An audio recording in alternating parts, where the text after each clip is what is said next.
اللہ ایسا نہیں کہ کسی قوم کو ہدایت دینے کے بعد گمراہ کر دے جب تک ان کو وہ چیز نہ بتا دے جس سے وہ پرہیز کریں۔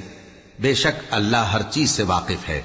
اللہ ہی ہے جس کے لیے آسمان اور زمین کی بادشاہت ہے، وہی زندگانی بخشتا اور وہی موت دیتا ہے، اور اللہ کے سوا تمہارا کوئی دوست اور مددگار نہیں ہے۔